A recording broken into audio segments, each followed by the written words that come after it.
మన ప్రభుత్వం వచ్చిన తర్వాత హెల్త్ ఎడ్యుకేషన్ ఈ రెండు కూడా ఎక్కడైనా చూసుకుంటే ముఖ్యంగా మన భారతదేశంలో ఇట్స్ కార్పొరేట్ శాసించే శక్తులు మెడికల్ ఫీల్డ్లో కావచ్చు, అదేవిధంగా ఎడ్యుకేషన్ ఫీల్డ్లో కావచ్చు. నేను దట్స్ రీజన్ మా ధర్మవరంలో ఈ చైనా కాలేజీలన్నీ తీసేసిన. చైనా కాలేజీలు అంటే చైతన్య నారాయణ కాలేజీలు. నేనైతే ఇట్లా అంటే రాత్రిపూట కాకుండా పొద్దునపూట తిరుగుతా అంటే ఒక పెద్ద అపార్ట్మెంటు, 2000 మంది పిల్లలు, కేవలం 4 బాత్రూమ్లతో బాగా కనపడింది అనమాట. వెళ్ళి అడిగా, ఏంది ఈ స్కూల్కి ఏంది పర్మిషన్స్ అంటే, కాలేజీకి కేవలం 28 కాలేజీలు ఒకటే ప్లే గ్రౌండ్ చూపించుకొని పర్మిషన్ తెచ్చారు. సో వాళ్ళ కోవిడ్ టైంలో నేను ఒక టైం ఇచ్చి యూ హ్యావ్ టు 1 year లోపల రెక్టిఫై చేసుకోండి, అదర్వైజ్ మీరు తీసేయాల్సి వస్తుందని. యాజువల్గా రెక్టిఫై చేసుకోరు కదా, వాళ్ళ గ్రౌండ్ ఉండి అవన్నీ దొరకవు కాబట్టి 1 year తర్వాత ఇప్పటికీ లేవు మా ధర్మవరం. సో ఆ పద్ధతిలో I'm against to this. Education system కానీ మెడికల్ కానీ ఈ రెండు సర్వీసెస్ ప్రైవేటైజేషన్కి చేస్తే ఏ విధంగా ప్రజల్ని పీక్కదింతారు అనేది మనం అందరం చూస్తున్నాం.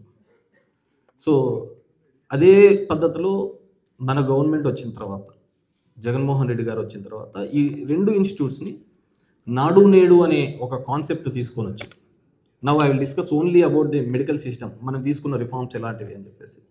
దాని తర్వాత మీరు ఏదైనా ఉంటే క్వశ్చన్ అండ్ ఆన్సర్లో చెప్తాను. దట్ ఇంక్లూడ్స్ రష్యా చమురు ఒప్పందాలైనా సరే నాకు ఇబ్బంది ఏం లేదు. సో ఆ విధంగా ఒక నాడు నేడు అనే కార్యక్రమం తీసుకున్నాడు. సో నేను before coming to the medical colleges, what exactly happening in ground level అనేది చెప్తాను. ఒక్కొక్క గ్రామంలో సచివాలయ వ్యవస్థ తీసుకొని వచ్చిన తర్వాత అక్కడున్న పాపులేషన్ సెన్సెస్ని బట్టి, దీనిలను బట్టి ఆ గ్రామంలోనే ఒక చిన్న హాస్పిటల్, అర్బన్ హెల్త్ సెంటర్స్ అని పెట్టారు. అర్బన్ హెల్త్ సెంటర్స్ టౌన్లో పెట్టారు, దట్ హెల్త్ క్లినిక్స్ అని పెట్టారు, విలేజ్ హెల్త్ క్లినిక్స్. అక్కడ ఒక డాక్టరు, ఒక హెడ్ నర్సు, 2 సిస్టర్స్ ఉంటారు. సో ఎందుకు అంటే అక్కడున్న ఆ పాపులేషన్ పెట్టుకొని వాళ్ళందరూ అక్కడికి రావాలి, అక్కడే ట్రీట్మెంట్ తీసుకోవాలి. వాళ్ళకి అక్కడ సరైన ట్రీట్మెంట్, మెడిసిన్ అంతా ఫ్రీగా ఇస్తూ, సరైన ట్రీట్మెంట్ లేకపోతే లోకల్ పిహెచ్సికి వెళ్ళాలి. ఆ పిహెచ్సిస్ కూడా మన ఏపీలో మండలానికి ఒక పిహెచ్సి కంపల్సరీగా ఉండాలి, ఎవ్రీ మండలంలో ఒక పిహెచ్సి ఉండాలి అనే ఉద్దేశంతో దగ్గర 177 పిహెచ్సిస్ గతంలో లేని చోట ఆ పిహెచ్సిస్ ఇవ్వడం జరిగింది. ఇచ్చిన తర్వాత ఈ హాస్పిటలైజేషన్ అన్నీ కూడా మళ్ళీ అప్గ్రేడేషన్ ఆఫ్ ది హాస్పిటల్స్ కూడా చేయడం జరిగింది. అంటే అక్కడున్న స్ట్రెంత్ను బట్టి ఇవన్నీ కూడా. మామూలుగా గతంలో అప్గ్రేడేషన్ అంటే ఏదో ఒక జీవో వచ్చేది, హెచ్ఆర్లలో 10 మంది డాక్టర్లు ఉండాలా, ఇంతమంది నర్సులు ఉండాలా, ఇంతమంది స్టాఫ్ ప్యాటర్న్ అని చెప్పేసి ఒక హెచ్ఆర్ ప్యాటర్న్ ఇచ్చేవాళ్ళు. కానీ ఇంప్లిమెంటేషన్ అయ్యేది కాదు. ఫస్ట్ ఆఫ్ ఇట్స్ కైండ్ ఏపీలో వీళ్ళందరూ చెప్తుంటారు ఉద్యోగాలు లేదు. 58,000 ఉద్యోగాలు కేవలం మెడికల్ ఫీల్డ్లోనే మనం ఇవ్వడం జరిగింది. 1-2 కాదు, 58,000 ఉద్యోగాలు. దీనిలో ఎవరి రికమెండేషన్ కూడా అవసరం లేకుండా చాలామంది నర్సు ఉద్యోగాలకు మా దగ్గరకు వచ్చేవాళ్ళు. మామూలుగా అనుకో, పోయిన గవర్నమెంట్లో ఒక ఎమ్మెల్యే దగ్గరికి వచ్చినారు అంటే చట్టపరంగా ఏ పని కాకపోతే ఇనెలిజిబుల్ అయితే మన దగ్గరకు వచ్చేది, మన నోటితో అనిపించుకోవాలని, అంతకంటే వేరేది ఏంది లేదనమాట. ఎందుకంటే ఆడ ఒకవేళ ఉంటే కానీ ఆటోమేటిక్గా సెలెక్ట్ అవుతుంది. మాకేం పని పెట్టినారు, ఏం పని లేదు అప్పుడు అనమాట. అంటే ఉంటే వాలంటీర్ చేసేవాడు, లేదంటే సచివాలయం చేసేవాడు, ఆ 2 చోట్ల ఇనెలిజిబుల్ అయితేనే మన దగ్గరికి వచ్చి అడిగేవాడు, మేము కూడా ఏం చేయలేమని చెప్పేవాడు. సో ఈ నర్సులు ఇవన్నీ కూడా సెలెక్షన్ కూడా ఓన్లీ రిజర్వేషన్స్ అండ్ మార్క్స్ తగ్గట్టుగానే తీసుకున్నారు. మీరు ఎక్కడైనా కానీ సచివాలయం ఇంతమందిని 1.3 lakh మెంబర్స్ని సచివాలయంలో చేసిన ఎక్కడ ఒక రికమెండేషన్ చెల్లలేదు. ఎక్కడే ఒకటి ఇది అని ఇప్పుడు మన రాసిన డిఎస్సిలో 4 సార్లు పేపర్ కూడా ఇవ్వకోకుండా డిఎస్సిది ఏదో జరిగిందని చెప్పి చూస్తున్నాం. సో 58,000 మందిని చేసినారు. డాక్టర్స్ ఎవరైనా సరే వాకిన్ చేసేస్తే ఉద్యోగాలు ఇప్పించే ఆ టైంలో ఆ విధంగా తీసుకొని రావడం జరిగింది. అది హాస్పిటల్ అప్గ్రేడేషన్. నా దాంట్లో కూడా బేసిక్గా నేను విజిట్స్కి పోయినప్పుడు కూడా, హాస్పిటల్ విజిట్స్ పోయినప్పుడు అక్కడ చిన్నపిల్లలు వీళ్ళు దీని తర్వాత ఇబ్బందిగా ఉంటుందని నేను ఒక హాస్పిటల్ తీసుకొని వచ్చి కట్టించాను. మదర్ అండ్ చైల్డ్ హాస్పిటల్ ఒకటి తీసుకొని వచ్చి 50 బెడెడ్ కట్టించాను. ఈరోజు పాపం అది నేను కట్టించానని ఇవన్నీ ఉన్నాయని చెప్పి దాన్ని ఏదో డయాలసిస్ సెంటర్ చేసినారు అనుకోండి, పాత దాంట్లోకి పెట్టేసినారు. సో ఆ విధంగా ఇది. అదేవిధంగా అర్బన్ ఏరియాస్లో గతంలో అర్బన్ హెల్త్ సెంటర్స్ ఉండే. మీరు ఎప్పుడు పోయిండర్లే, ఎప్పుడు ఏం పని ఉంటుంది దానికి అంత బెంగళూరు హైదరాబాద్ బ్యాచ్లు కదా. సో అర్బన్ హెల్త్ సెంటర్స్ అని ఉండేటివి. గతంలో నా కాన్స్టిట్యున్సీలో కేవలం 3 మాత్రమే ఉంటే 3+3 కొత్తగా 3 తీసుకొని రావడం జరిగింది.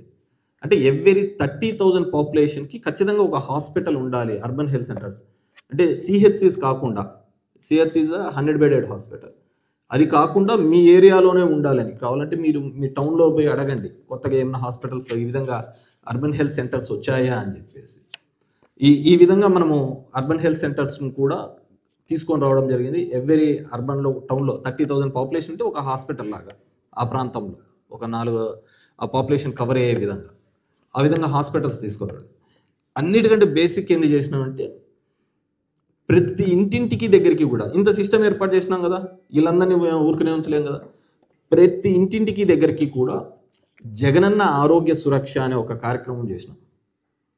జగనన్న ఆరోగ్య సురక్ష అని ఒక ప్రాంతంలో మొత్తం స్పెషాలిటీ డాక్టర్స్ అందరినీ పిలిపిస్తాం, ప్రతి ప్రజల్ని తీసుకొని వస్తాం, వాళ్ళకి బీపీ షుగర్ మొత్తం చెకప్స్ అన్ని చేయించేసి వాళ్ళనందరినీ కూడా అక్కడ ట్రీట్మెంట్ అవుతుందా లేకుంటే కార్పొరేట్ హాస్పిటల్కి పంపించాలి.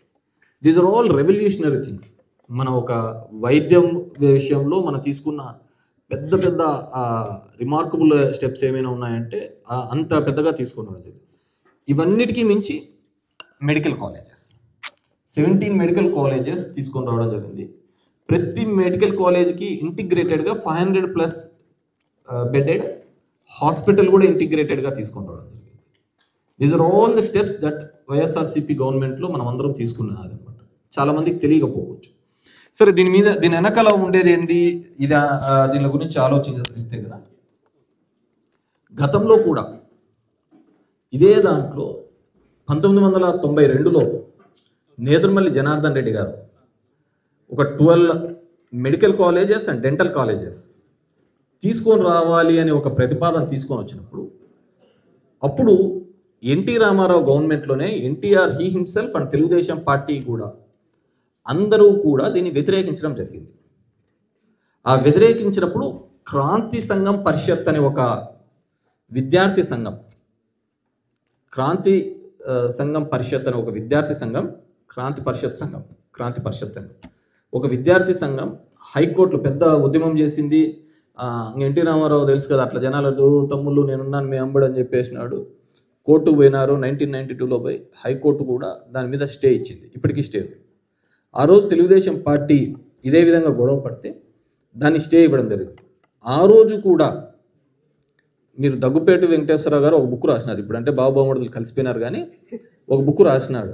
దాంట్లో కూడా రాసినాడు, చంద్రబాబు నాయుడు లోపాయకారికంగా వీళ్ళందరితో కూడా ఒప్పందం చేసుకునే ఒక ప్రయత్నం చేసినాడు, దానికి ఎన్టీ రామారావు కూడా కోప్పన్నాడు, ఇంకా నువ్వు బుద్ధి మార్చుకోలేదా అని చెప్పేసి అనేది కూడా నేను కాదు, వాళ్ళ సొంత బాగుమడిదే. వీళ్ళంతా ఎట్లా అంటే మనసులో మాట ఇట్లాంటి బుక్కులు రాస్తా అంటారు, తర్వాత అది అవసరం పడుతుందా లేదా తెలియదు అనమాట.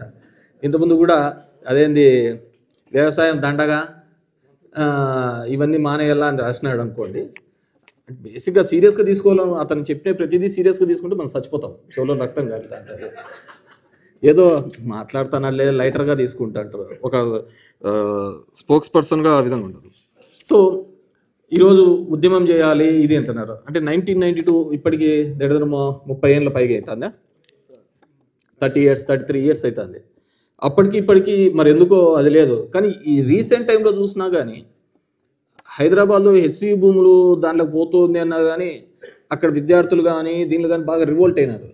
ఒక చిన్న 400 ఎకరాల భూమి ఈరోజు 17 మెడికల్ కాలేజీకి సంబంధించి ఒక్కొక్క దానికి 50 నుంచి 60 ఎకరాలు గవర్నమెంట్ అక్వైర్ చేసిన దాన్ని 100 రూపాయలకి ఇస్తూ ఉన్నా కానీ మాట్లాడే వాళ్ళు లేకపోయినారు.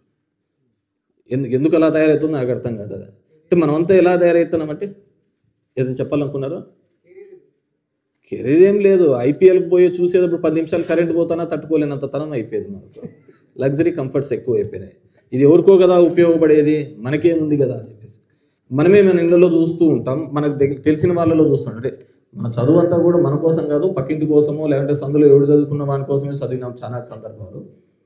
ఆ విధంగానే చదివినాం. అంటే వాడు చూడరా ఇంజనీర్ అయినాడు, వాడు చూడరా డాక్టర్ అయినాడు అని ఇంటేనే అయినాం, కానీ మన ఇష్టం కొద్దీ చదివినేది చాలా తక్కువ. మేబీ ఈ జనరేషన్లో అయినా చదువుతానని తెలియదు, కానీ మనం కూడా చూసి ఉంటాం మన జనరేషను కంటే ఇప్పుడున్న జనరేషన్స్లో ఈ మెడికల్ ఫీజెస్ దీనిలో కట్టుకోలేక ఎంతమంది ఫిలిప్పైన్స్ పోయింటారు, ఎంతమంది చైనాకు పోయింటారు, ఎంతమంది యుక్రెయిన్కి పోయింటారు.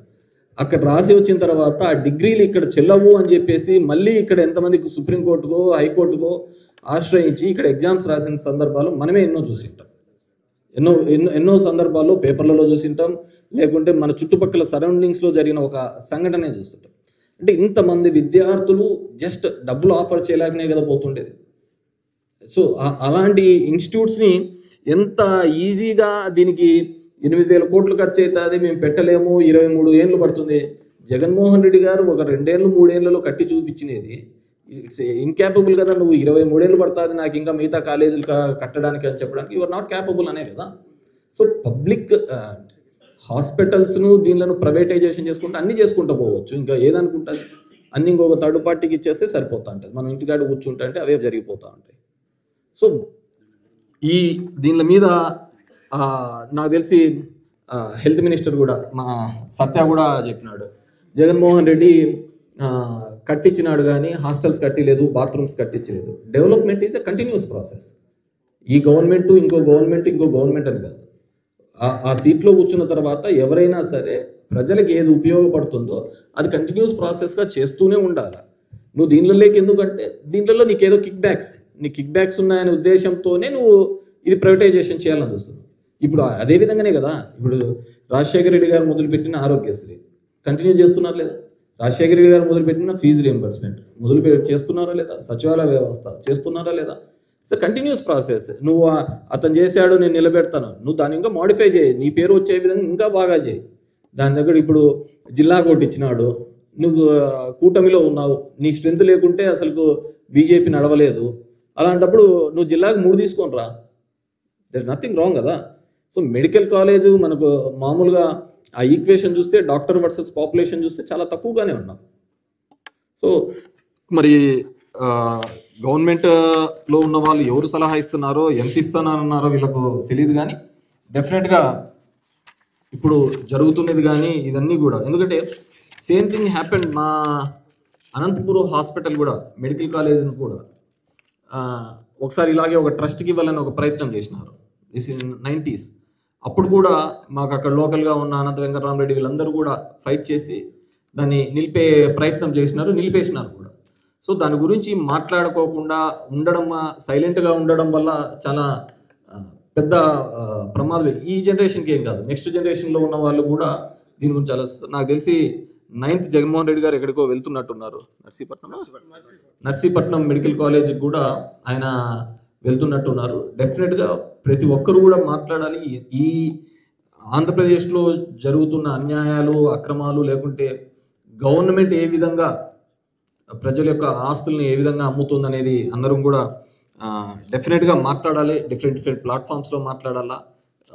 సోషల్ మీడియా, ఇప్పుడు నేను ఎప్పుడు అంటుంటా, సోషల్ మీడియా ఉన్న ఒక ఫోన్ ఉందంటే ఒక రామోజీరావు ఉన్నట్టే, అంతే కదా. మనం అతని కంటే గలీజ్ గేమ్ మాట్లాడాం, అతని రాతల కంటే మనం చెప్పేదేం గలీజ్ గేమ్ ఉండవు. ఎందుకంటే అతను చేసినదన్నీ బూతులే అని బూతుకిట్టు ఇద్దరు నోటికి వచ్చినట్టు చెప్తా అంటారు. అదేమో యాంకర్ బలు ఉంటుంది, సుయ్యని వస్తా అంటారు ఆర్కే చిలక పలుకుల్లో. సో ఆ పలుకుల కంటే మనం ఏం తప్పు ఏం మాట్లాడా, బూత్ ఏం మాట్లాడా. So I request all the NRIs, మీ ఒపీనియన్ ఎక్స్ప్రెస్ చేయండి. మీ ఒపీనియన్ జరుగుతున్న సందర్భంలో, ఒక సందర్భంలో మాటలు తప్పు రావచ్చు, ఇది రావచ్చు, చెప్తూ ఉండండి. దానికి ఒక ఫ్లో అలవాటు అయిపోయిందంటే అదే అవుతుంటుంది. నేను ఎవ్రీ 15 daysకు ఒకసారి కరెంట్ అఫైర్స్ గురించి ఏం జరుగుతుంది అనే దాన్ని నా ఒపీనియన్ చెప్తుంటుంది. అది పార్టీలోకి కానీ వైఎస్ఆర్సీపీ పార్టీకి ఇబ్బంది కలిగించి ఉండొచ్చు, ఇంకో దానికి ఇబ్బంది. నేను మాట్లాడిన దాన్ని బట్టి చాలా మందికి కేతిరెడ్డి జనసేనలోకి పోతున్నాడు అప్ప జనసేనలోకి పోతాడు అని కూడా రాసినారు రోజు ఛానళ్ళలో వచ్చేది. దానికి అప్పుడు ఏం జరిగిందో అగ్నిగుండంలోకి ఎన్నిసార్లు దుంకినారు నాకు తెలియదు, కానీ నేను ప్రతి మీటింగ్లోనూ చెప్పాల్సి వస్తుంది, నేను యాడికి పోటాలే. అంటే ఆ విధంగా తయారైంది ఒకటి. అంటే మన పార్టీలో కరెక్షన్స్ చేసుకోవాలని మాట్లాడడంతో మనం ఈ పార్టీ వాళ్ళం కాదని చెప్పేసి, ఈ పార్టీ నాది కాబట్టి దీన్ని సరిగ్గా నడవాలి కాబట్టి దీంట్లోని తప్పిదాలు మాట్లాడకపోతే ఇంకెప్పుడు తెలుస్తూ ఉంటుంది. If this is my body, దీంట్లో ఉన్న రోగాలు అట్లే ఉండేలంటే పోతాం మనం. సో ఈ బాడీకి అప్పుడప్పుడు అవసరమైతే జ్వరం ఎక్కువైతే క్రోసిన్ వేసుకోవాలా, నొప్పులు ఎక్కువైతే ఇంకోటి వేసుకోవాలా, ఇంకోటి బాగపోతే దానికి తగ్గట్టుగా మెడిసిన్ తీసుకుంటాను. That's what I did, what I feel. నచ్చచ్చు నచ్చకపోవచ్చు, అది వాళ్ళ ఇష్టం, మనం ఏం చేయలేం. కానీ సో మిమ్మల్ని కూడా కోరుకునేది ఎప్పటికప్పుడు మీ ఒపీనియన్స్ చెప్తూ ఉండండి. మీ ఒపీనియన్స్ మొదటి నుంచి కూడా అది ఎక్స్ప్రెస్ చేయకపోతా అంటే డెఫినెట్గా మనం అదేదో చెప్తుందా, మేధావి మౌనమే చాలా ప్రమాదకరం అని చెప్పేసి ఆ విధంగా మిగిలిపోతాము. ఎందుకంటే ఇక్కడ ఉన్న వాళ్ళందరూ కూడా